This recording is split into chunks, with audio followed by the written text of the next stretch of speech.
8장 절대 포기하지 말라. 처음 사역을 갓 시작했을 때 저는 텍사스 시거빌이라는 지역에서 한 교회를 맡게 되었습니다. 그런데 도통 사람들이 오지 않았습니다. 의아할 정도로 사람들이 오지 않았습니다. 너무나도 아무 일이 없어서 저는 갈등했습니다. 그러던 차에 텍사스 포트워스라는 곳에 있는 갈보리 성전교회에서 열리는 집회에 참석하기 위해 그곳으로 갔습니다. 그 교회 담임 목사님이신 밥 니콜스와 초청 강사로는 당시 매우 유명한 사역자들이었던 케네스 핵인, 케네스 코플랜드와 같은 분들이 오셨습니다. 이들은 모두 맨 앞자리에 앉아 있었습니다. 성령님의 은사가 흘러나왔고 이들은 서로에게 예언을 하며 주님 안에서 서로를 격려하고 있었습니다. 그곳에는 2,000명 정도가 참석하고 있었고 저를 아는 사람은 아무도 없었습니다. 저는 집회가 열리는 강당 앞쪽 정중앙쯤에 앉아 있었습니다. 그 많은 사람들 사이에서 점과 같은 존재였죠. 저는 너무나 보잘것이 없이 느껴진 나머지 혼잣말로 이렇게 중얼거렸습니다. 저렇게 유명한 리더들이 격려를 받고 있네. 여기에서 그 누구보다 격려가 필요한 건 바로 난데 말이야. 저는 외로움과 함께 여러 부정적인 감정을 경험하고 있었습니다. 그때 앞에서 자, 서로 인사하시면서 격려하시기 바랍니다. 라고 하는 소리가 들렸습니다. 그 당시 저는 이 교회의 담임 목사님이신 밥 니콜스를 한번 만나본 적이 있는 상태였습니다. 굉장히 어색한 만남이었습니다. 밥 목사님이 은혜로운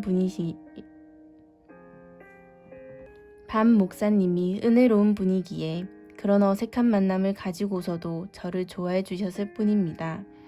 그 첫 만남은 너무 어색한 시간이었고 저에게는 기억하고 싶지 않은 순간이었습니다. 그 집회 때 저는 많은 사람들 사이에 앉아 있었습니다. 그런데 밥 니콜스 목사님이 강대상에서 내려오시더니 이 사람들을 밀치고는 저를 찾아내셨습니다. 저를 찾고 계셨던 것이 확실했습니다. 밥 목사님은 저를 끌어안고서 이렇게 말씀하셨습니다. 절대 포기하지 말게. 견뎌야 해. 하나님은 자네를 사랑하시네. 포기하지 말게. 그분은 저를 잘 모르셨으며 저의 상황은 더더욱 모르셨습니다. 하나님께서 수천 명의 사람들 중에서 저를 선택해서 격려해 주신 것입니다. 제가 도움이 필요했을 그때 그것이 저에게 큰 은혜가 되고 많은 격려가 되었었습니다. 그래서 세례 요한의 이야기를 읽을 때 저는 의아해했던 것입니다. 왜 예수님께서도 요한에게 이렇게 해주지 않으신 걸까? 왜 요한이 역사상 가장 위대한 사람이라는 칭찬을 요한의 제자들이 거기 있었을 때 하지 않으신 걸까? 그렇게 하셨다면 기적을 일으킨 후에 돌아가서 요한에게 보고 들은 대로 전달하라고 하는 것보다 훨씬 유익했을 텐데, 그것이 요한에게 훨씬 은혜가 되었을 텐데, 저는 이 의문으로 인해 수년간 갈등했습니다. 어느 날 제가 이사야를 읽고 있을 때였습니다. 마태복음 11장에 대한 질문을 잊어버리지는 않았지만 그 질문이 더 이상 마음에 가득하지는 않았던 때였습니다. 그런데 그때 이사야를 읽다가 예수님의 길을 예비할 선지자에 대한 예언의 부분을 읽게 되었습니다. 너희는 약한 손을 강하게 하며 떨리는 무릎을 굳게 하며 겁내는 자들에게 이르기를 굳세어라 두려워하지 말라. 보라 너희 하나님이 오사 보복하시며 갚아주실 것이라. 하나님이 오사 너희를 구하시리라 하라. 그때에 맹인의 눈이 밝을 것이며 못 듣는 사람의 귀가 열릴 것이며 그때에 자는 사슴같이 뜰 것이며 말 못하는 자의 혀는 노래하리니 이는 광야에서 물이 솟겠고 사막에서 시내가 흐를 것임이니라. 이사야 35장 3절에서 6절. 그때 갑자기 성령님께서 예수님이 요한의 제자들에게 하신 말씀과 또 1시간 동안 기적을 행하셨던 것을 기억나게 해주셨습니다. 예수님께서 대답하여 이르시되 너희가 가서 듣고 보는 것을 요한에게 알리되 맹인이 보며 못 걷는 사람이 걸으며 나병 환자가 깨끗함을 받으며 못 듣는 자가 들으며 죽은 자가 살아나며 가난한 자에게 복음이 전파된다 하라. 누구든지 나로 말미암아 실족하지 아니하는 자는 복이 있도다 하시니라. 마태복음 11장 4절에서 6절. 순간 성령님께서 저를 위해 이사야와 마태복음을 연결시켜 주신 것입니다. 예수님께서는 요한의 제자들이 사라질 때까지 기다리셨다가 세례 요한에게 감정적으로 격려가 될 수 있었던 말을 그제야 하셨습니다. 요한의 제자들이 있었을 때에는 그들이 보는 앞에서 기적을 행하신 것으로 답을 대신하셨습니다. 그러고 나서 가서 요한에게 듣고 본 것을 말하라고 말씀하십니다. 맹인이 보며 못 걷는 사람이 걸으며 나병 환자가 깨끗함을 받으며 못 듣는 자가 들으며 죽은 자가 살아나며 가난한 자에게 복음이 전파된다 하라. 마태복음 11장 5절. 예수님께서는 요한의 제자들이 보는 앞에서 이사야 35장 5절에서 6절의 예언을 성취하신 것입니다.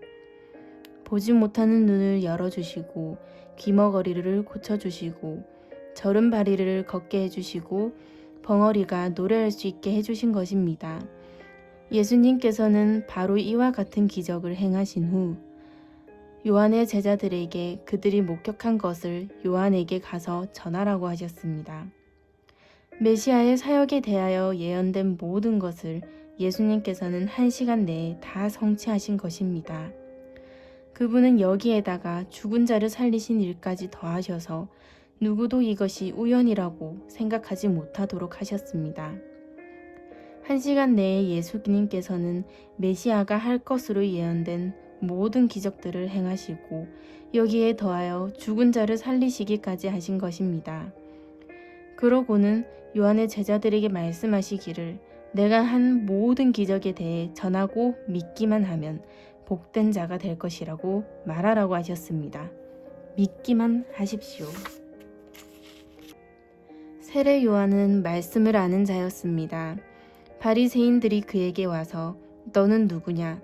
너가 그리스도냐고 물었을 때 나는 그리스도가 아니다 라고 대답합니다. 나는 선지자 이사야의 말과 같이 주의 길을 곧게 하라고 광야에서 외치는 자의 소리로라 하니라. 요한복음 1장 23절. 요한은 이사야 40장을 인용하였는데 이것은 메시아가 오시기를 예비할 자에 대해 예언하고 있는 이사야 35장에서 단지 5장 뒤에 있는 장이지요. 외치는 자의 소리여 이르되 너희는 광야에서 여호와의 길을 예비하라. 사막에서 우리 하나님의 대로를 평탄하게 하라. 이사야 40장 3절. 요한은 이사야서의 이 부분을 많이 인용하고 있습니다. 그 당시는 지금 우리가 가지고 있는 것처럼 성경의 장과 절이 붙어 있지 않았습니다. 두루마리 같은 책이었지요. 장과 절이 없었기 때문에 그 부분을 찾는다는 것이 어려운 일이었습니다. 지금 우리가 이사야서라고 부르는 것도 하나의 책이었습니다. 그래서 제 생각에는 요한이 이사야 35장과 매우 가까이에 있는 40장을 인용했다는 것을 볼 때 35장의 내용도 매우 잘 알고 있을 정도로 읽었다고 봅니다. 그는 메시아가 와서 이런 일을 할 것이라고 하나님께서 예언하신 부분을 알고 있었습니다. 요한이 보낸 제자들은 몰랐을 수도 있겠지요. 그들이 요한에게 돌아가서 이렇게 말합니다. 그분은 자신이 그리스도인지 아닌지는 대답하지 않으셨습니다. 대신 우리를 1시간이나 기다리게 해놓고는 그동안 눈먼 자를 눈뜨게 하고 기머거리를 치유하셨습니다. 말 못하던 자들이 말하고 걷지 못하던 자들이 걸었습니다. 그리고는 돌아가서 우리가 본 것을 전하라고 했고 만약 당신이 실족하지 않고 믿기만 한다면 복된 자라고 하셨습니다. 그들이 이것을 요한에게 전달했을 때 성령님께서 이사야서의 메시아에 대해 예언한 부분과 예수님이 행하신 일을 요한을 위해 연결시켜 주셨다고 저는 믿습니다. 요한에게 빛이 임하여 그가 깨달았을 것입니다. 내가 이분이 메시아가 아니라고 의심했다니 그분은 하나님의 말씀이 예언하는 기적을 다 행하셨구나. 그 어느 누구도 눈먼 자를 눈뜨게 하고 기머거리를 듣게 하고 저른바리를 걷게 하고 말 못하는 자를 노래하게 하지는 못했어. 게다가 이 모든 일을 1시간 내에 이루시다니 또한 그분은 죽은 자까지 살리셨구나. 그 순간 성령님께서 넘치는 파도와 같이 임하셔서 세례 요한의 의심을 쓸어가 버리셨다고 저는 믿습니다. 예수님은 요한의 감정이 아니라 말씀에 대한 그의 지식에 반응하신 것입니다. 하나님의 말씀의 진리가 세례 요한의 의심을 사라지게 했을 때 그는 하나님께 찬양과 감사를 드렸을 것입니다. 예수님께서는 요한을 무시해서 그의 감정을 위로하지 않으신 것이 아닙니다. 그 순간만을 모면할 수 있는 것을 주지 않으신 것뿐입니다. 요한을 무시한 것이 아니라 오히려 존중하신 것입니다.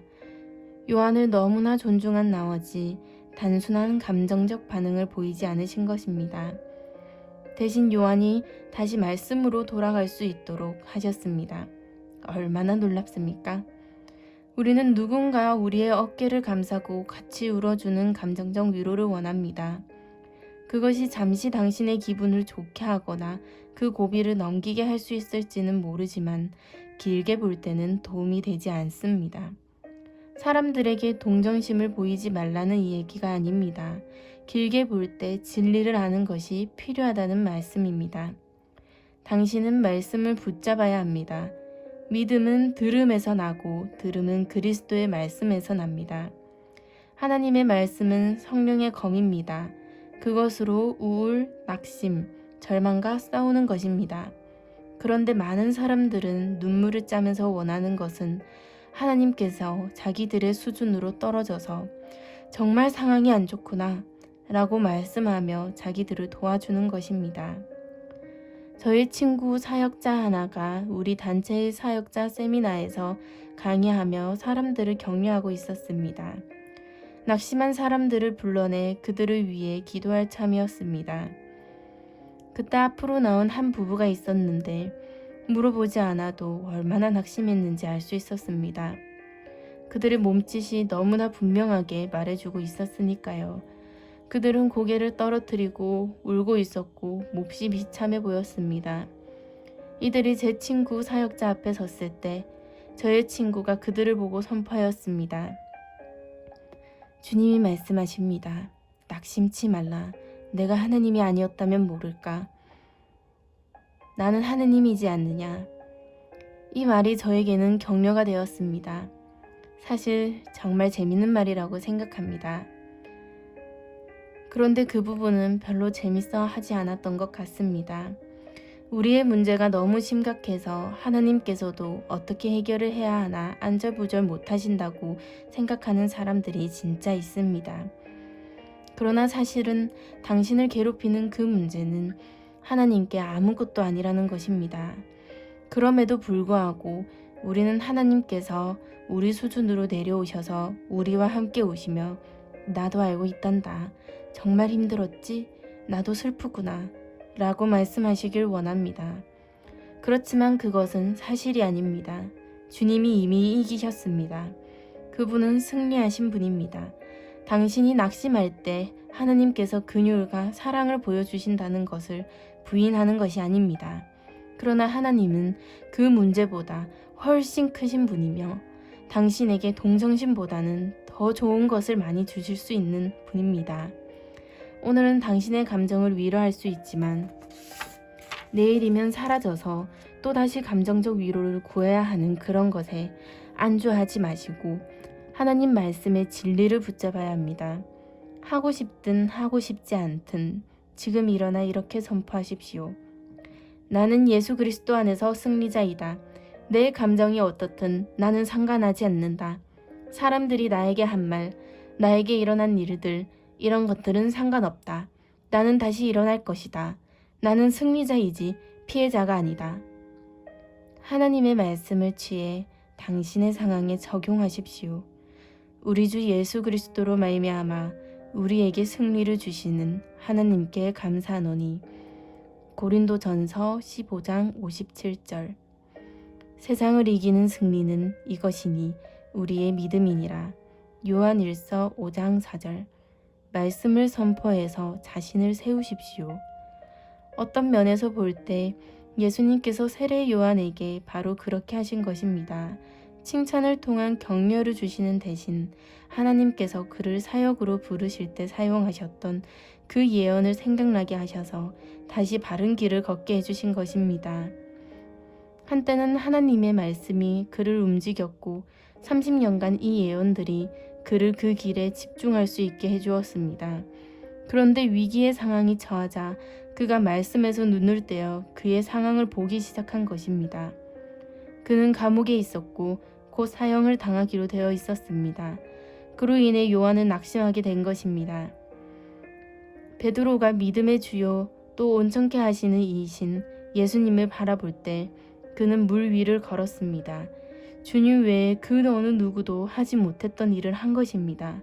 그것은 기적이었습니다. 그러나 베드로가 예수님께 눈을 떼어 바람과 파도를 보자 가라앉기 시작하였습니다. 세례 요한도 말씀, 즉 하나님께서 그의 마음에 심어주신 진리에서 눈을 떼었습니다. 감옥을 바라보았고 자신이 죽게 될 것이라는 사실을 바라보았습니다. 폭군 헤롯이 강성해지고 자신은 패배한 것처럼 보였습니다. 요한은 이런 것들을 바라보느라 하나님의 말씀에 대한 시력을 잃어버린 것입니다. 그때 예수님께서는 요한이 잘 알고 있는 말씀을 그에게 생각나게 하십니다. 요한이 말씀으로 돌아갔을 때 그의 안에 계신 성령님께서 벌떡 일어나셨다고 저는 믿습니다. 이것에 대해 요한이 어떻게 반응했는지 성경을 설명해 주고 있지 않지만 그가 끝까지 신실했던 것을 우리는 압니다. 결국 헤롯은 그의 목을 칩니다. 그러나 요한은 그에게 매달리지도 않았고 울지도 않았고 그의 믿음을 부인하지도 않았습니다. 세례 요한은 끝까지 강했습니다. 제가 개인적으로 믿기는 요한이 예수님의 답을 들었을 때 왜 내가 의심했던가? 말씀이 이렇게 말씀하시는데 라고 깨달았을 것입니다. 느껴지는 감정과는 상관없이 진리에 대한 이 생각을 되찾았을 것입니다. 이 진리가 저에게는 큰 힘이 됩니다. 제가 감정을 따라 살았다면 도망가고 싶었을 때도 많았을 것입니다. 포기하고 그만두고 싶었을 때도 있었을 것입니다. 그러나 저는 느껴지는 감정이 아니라 말씀을 따라 사는 법을 배웠습니다. 이 진리가 저를 변화시켰고 수십 년간 제 삶에서 역사하고 있습니다. 어느 날 새벽 4시 15분쯤 제 아들이 죽었다는 전화를 받았습니다. 아내와 저는 바로 일어나서 채비를 했습니다. 저희 집에서 콜로라도 스프링스에 있는 병원까지는 1시간 15분이 걸립니다. 저희는 도시 외곽에 살고 있었기 때문에 핸드폰도 터지지 않았습니다. 그래서 병원으로 가는 동안은 아들이 어떤지 확인할 방법이 없었습니다. 그 전화를 받았을 때 저는 이렇게 선포했습니다. 처음 받은 보고가 마지막 보고는 아니다. 저는 믿음의 말을 했고 아내와 저는 그 기도에 합심하였습니다. 우리는 아들이 다시 살아날 것을 명했습니다. 아들은 죽은 지 5시간 만에 살아났습니다. 완전한 기적이었지요. 우리가 전화를 받고 병원에 도착해서 아들이 죽었다가 살아나 있는 모습을 발견할 때까지는 저에게도 부정적인 생각과 슬픈 감정이 떠오르려고 했었습니다. 우리가 전화를 받고 병원에 도착해서 아들이 죽었다가 살아나 있는 모습을 발견할 때까지는 저에게도 부정적인 생각과 슬픈 감정이 떠오르려고 했었습니다. 그때 저는 하나님을 찬양했습니다. 저희 믿음이 좋아서가 아니라 온전히 성령님의 도우심으로 그렇게 할 수 있었습니다. 성령님께서는 오랜 시간 저를 가르치고 훈련하셨습니다. 부정적인 생각이 들기 시작하여 하나님께 부르짖었을 때 성령님께서 저에게 말씀을 생각나게 하셨습니다. 성경 구절을 생각나게 하시고 진리를 기억나게 하셨습니다. 그로 인해 하나님의 말씀은 제 안에서 불일 듯 일어났고 저는 이 부정적인 감정에 맞섰습니다. 저는 제 감정에 집중하지 않았습니다. 당신의 아들이 죽었다는 소리를 들으면 어떻게 하시겠습니까? 어떤 느낌이 드시겠습니까? 어떤 생각이 머릿속에 지나가겠습니까? 저 역시 당신이 느꼈을 감정, 생각과 동일한 것을 생각하고 느꼈습니다. 그러나 하나님의 말씀이 제 안에서 살아났고 하나님의 은혜로 말미암아 저는 말씀이 말하는 바와 반대되는 것은 어떠한 것도 말하지 않았습니다. 제가 하나님을 찬양하자 저의 감정도 바뀌어서 하나님께 동의하기 시작했습니다. 실제로 저는 기뻐하며 하나님을 찬양하기 시작했습니다. 제가 이것을 나누는 이유는 당신을 격려하기 위함입니다. 감정이 당신을 엉뚱한 곳으로 끌어당기더라도 당신은 하나님의 말씀이 말씀하시는 바를 압니다. 당신은 하나님 말씀이 말씀하시는 바를 압니다. 당신이 느끼는 감정보다 하나님의 말씀이 더 실제가 되는 경지에 이룰 수 있습니다. 성경은 이것을 믿음이라고 부릅니다. 말씀은 이것을 성숙이라고 부릅니다. 많은 그리스도인들, 당신이 느끼는 감정보다 하나님의 말씀이 더 실제가 되는 경지에 이를 수 있습니다. 이것을 성경은 믿음이라고 부릅니다. 말씀은 이것을 성숙이라고 부릅니다. 많은 그리스도인들의 경우 마귀가 말씀과 상반되는 감정을 눈꽃만큼만 던져줘도 불량 제품이 고장나듯 나가 떨어집니다.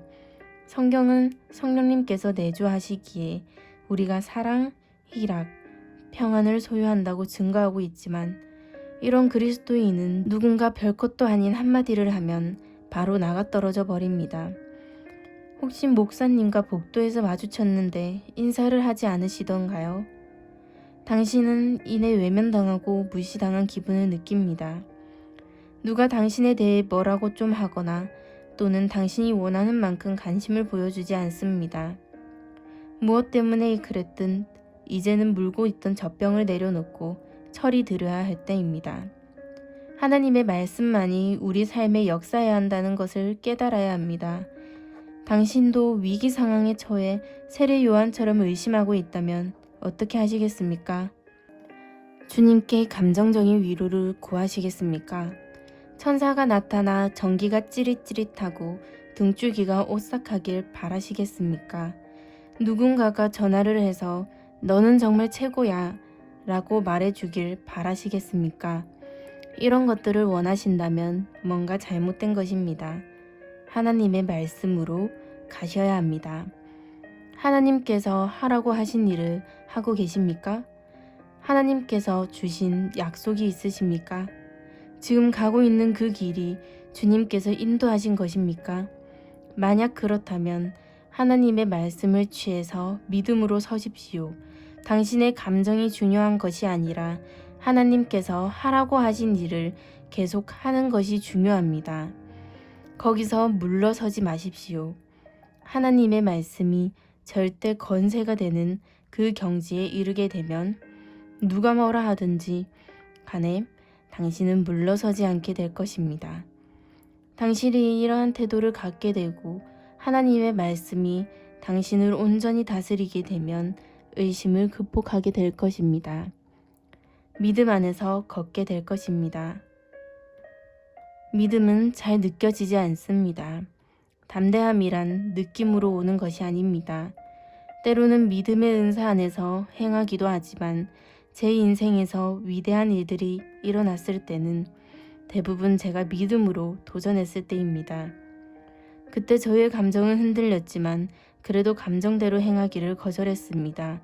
저는 그 감정에 묶이지 않기로 결정했습니다. 하나님의 말씀이 뭐라고 하시는지 알았기에 그대로 제 마음을 다해 사역했습니다. 하나님의 말씀에 섰지만 때론 저도 다리가 후들거렸습니다. 그럼에도 불구하고 그것이 믿음입니다. 어떤 이들은 믿음이 어떤 문제도 의심도 두려움이 없는 상태라고 생각하지만 그렇지 않습니다.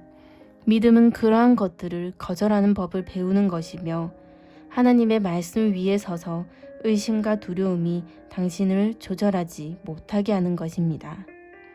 감사합니다.